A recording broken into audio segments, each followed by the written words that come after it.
And I will say this, I think, I'm very grateful, my parents are immigrants, and I'm very grateful to have grown up, in Texas, and I'm very grateful for all the sacrifices they made for me to provide me with a life that I've had thus far up to this point. And people in Texas are amazing, I have a lot of fun just sort of driving around, interacting with a lot of great, friendly people.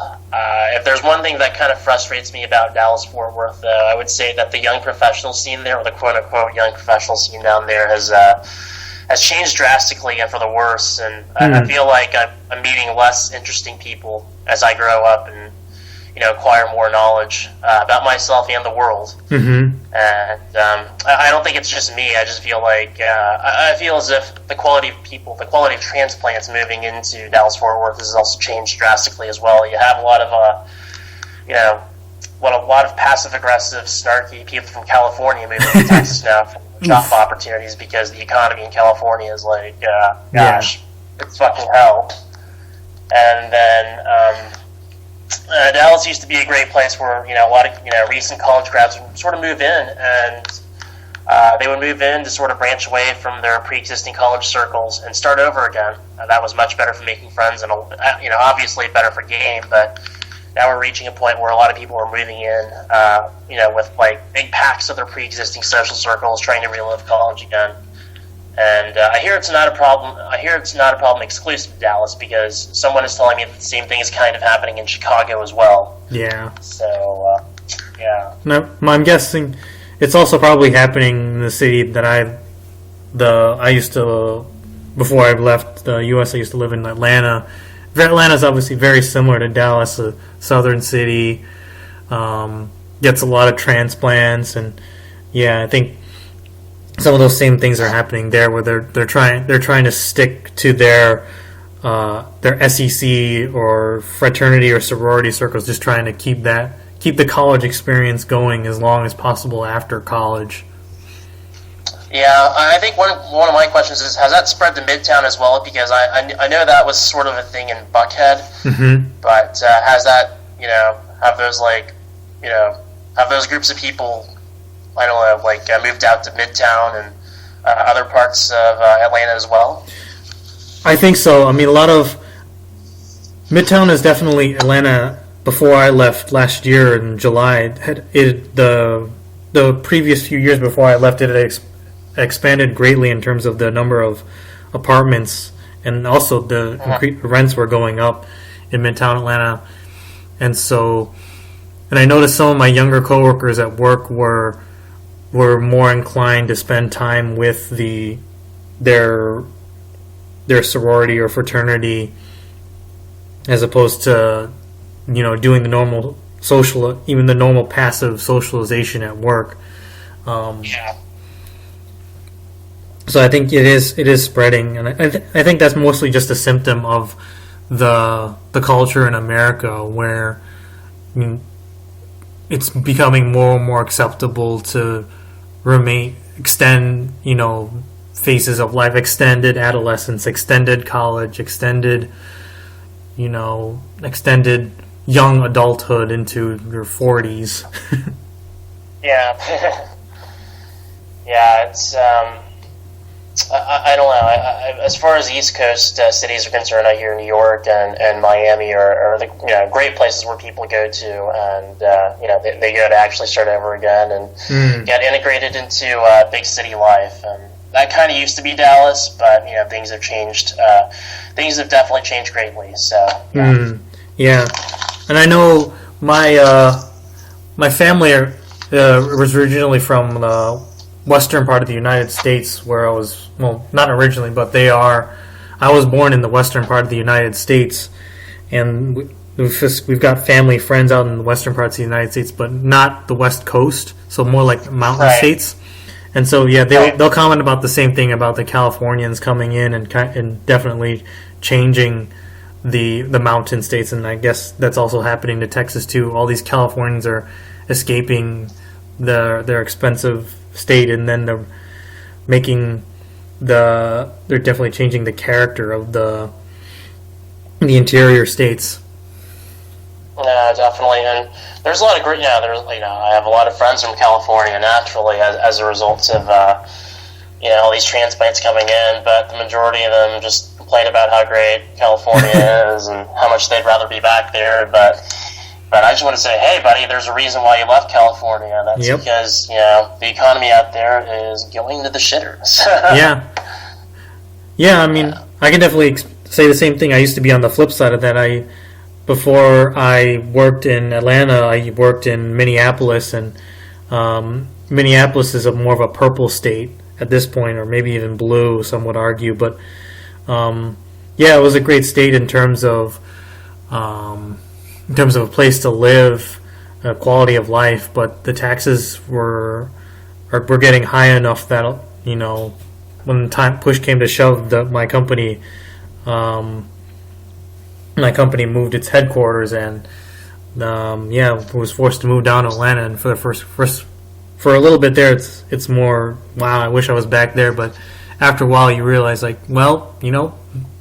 is where the money is, and if places like California and Minnesota wanted to be competitive, they would take a less socialist stance on all their policies. Right. Yeah, let's talk a little bit. We can talk a little bit more about game specifics. Here's a good question.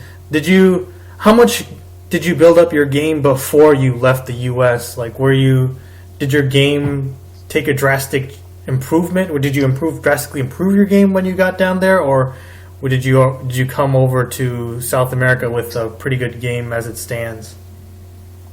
Well, I mean, honestly, I've been gaming, or I've been, quote unquote, trying to game since since my younger years. It's one of those things that started in college, and I was one of those guys in quote unquote Greek life when I was younger, and as a young professional, I sort of branched out from everything. I mean, growing up in Dallas Fort Worth, I was always very fortunate to have spent my spare time with high school friends, my college friends, and a lot of my relatives and whatnot. But to fill that gap, it was Dallas was a very fun city when I first graduated college, because there were just so many types of people just moving there and wanting to restart over again. So I had a lot of material to work with, but it was also mainly nightlife. I was always a night gamer, and obviously when you're younger, in your younger 20s, you can go out 3 to 4 nights a week and not wake up with a hangover. So right. I came to discover the forum, and I was looking for ways to really just make my game more efficient, try day game, and all that other stuff. And that's one of those things where I feel like I've improved with day game. It hasn't always exactly, led to the best results, but it's definitely helped me out with other things like, outside of nightlife venues. It's helped me out with gutter game, just right. Going on the streets after the bars and talking to women, or talking to women on the street, and that's always led to good results for me. So, what about yourself? Yeah, for me, I mean, it is part of the reason why I moved abroad, but yeah, I definitely invested myself in the game before I left. I remember one of my buddies who's probably listening to this podcast right now, but he's not on the forum. He passed along, or I guess he mentioned The Game by Neil Strauss, and I read it in one sitting. I was like, wow, you can actually learn to be better with women. You're not just naturally born with this stuff. You can actually learn. Okay, where do I go and find this stuff? So then you do that. I dipped in with the online game because that's what I had been doing my blue pill days. And then switched into. I never really was a night gamer.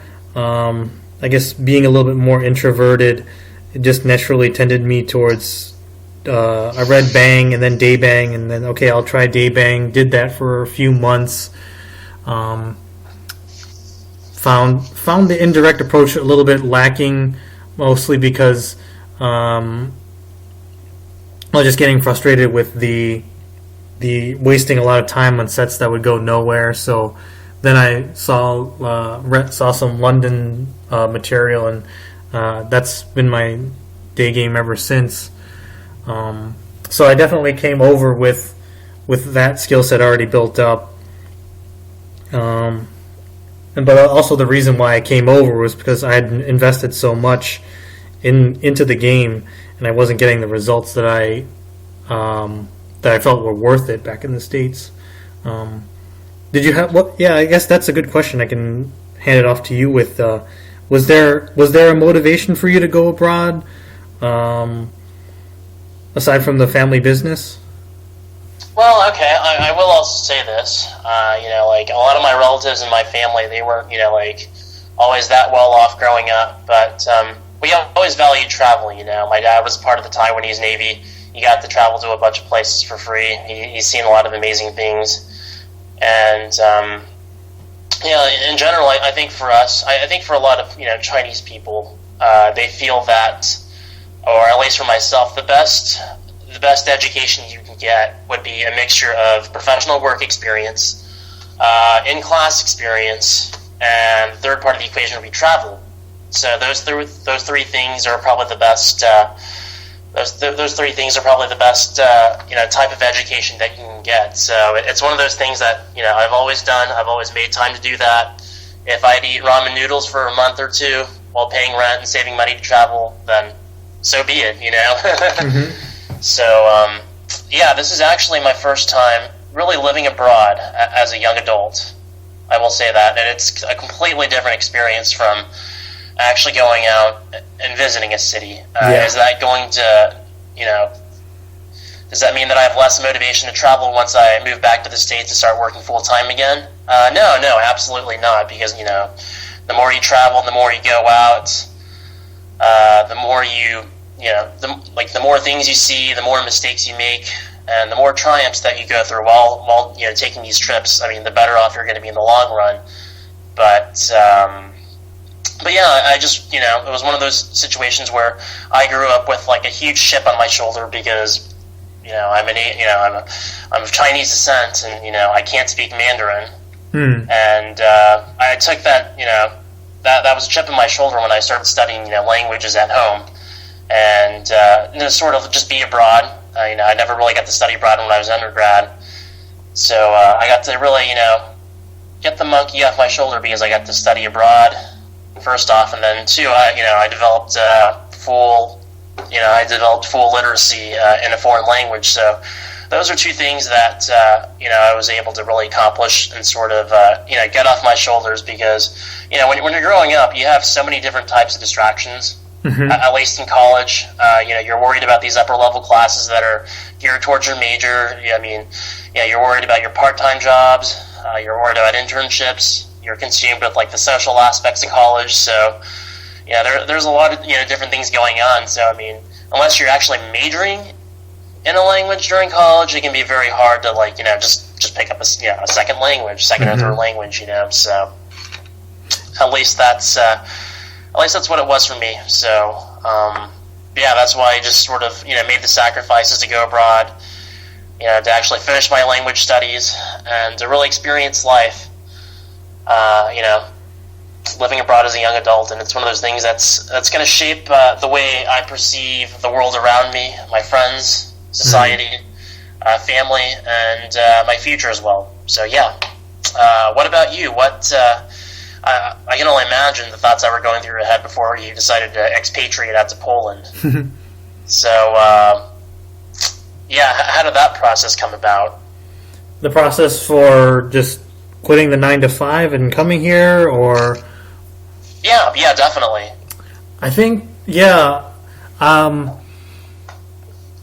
process for me was pretty simple. I was doing London day game in Atlanta, and definitely improving, working up the skill level in London day game, but at the same time, getting dates and whatnot, but at the same time realizing that, especially since, it's no forum secret, I used to work for an airline, and I'm having access to that kind of travel, so I was able to travel to, I did a scouting trip to,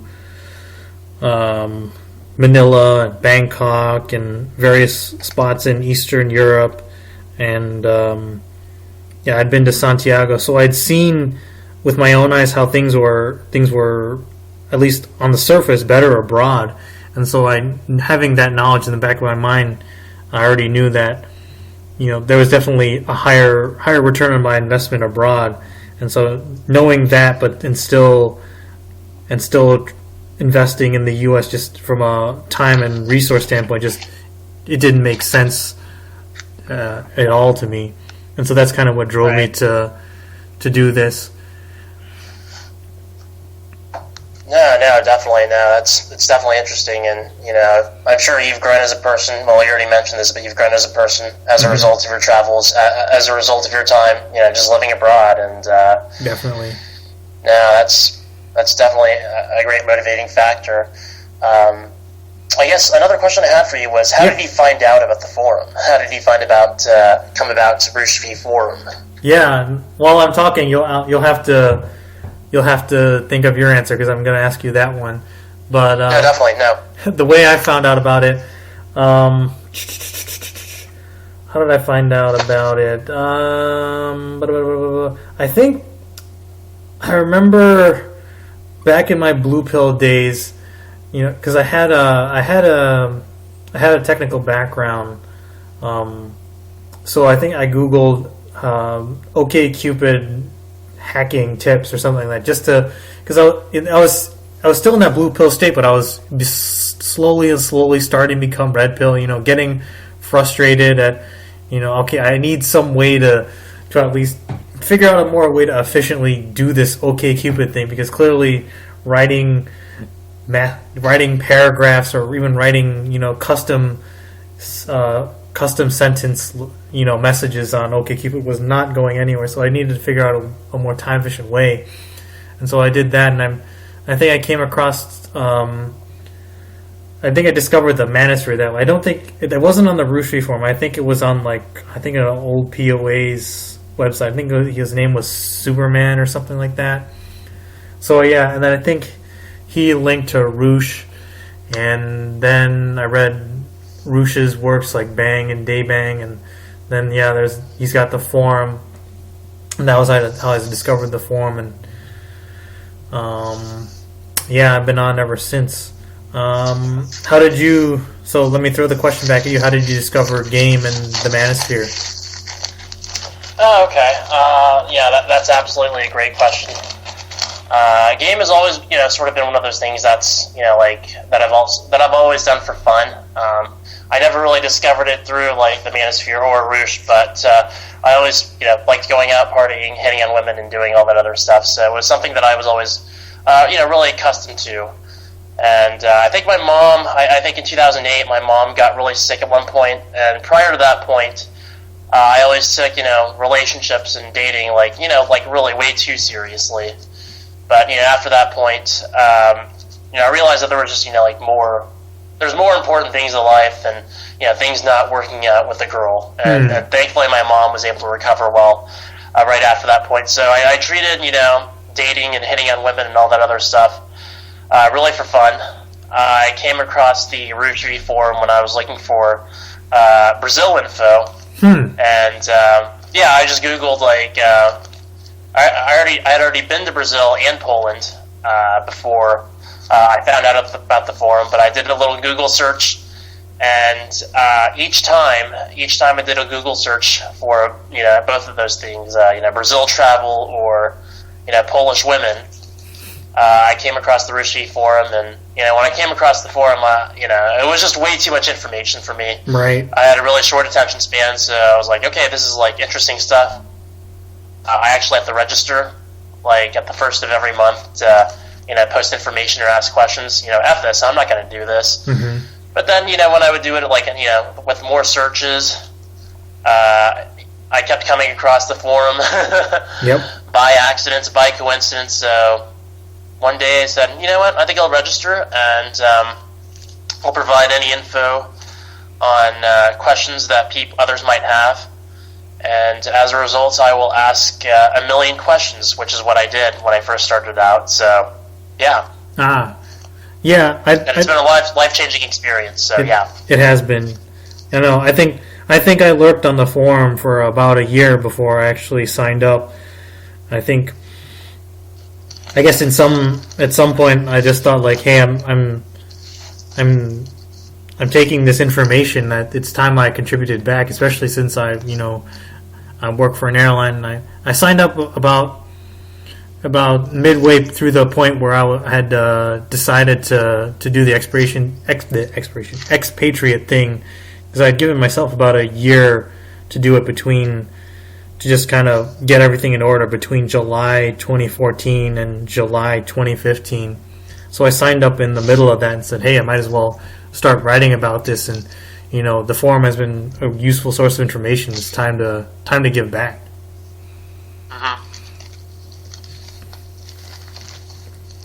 No, definitely, and I do appreciate your post on the forum, and I actually need to read more of it in case I decide to go full on location independent. So that's always going to be an option. So we'll see what happens. Yeah. I'm glad. I know I've gotten a few. There's definitely some likes on my relocation thread, and I've gotten a few acknowledgments elsewhere about that thread that I started. So I'm definitely grateful that guys are able to use the information I've provided. It's right. You get that whenever you help somebody, you not only help them, but you help yourself as well.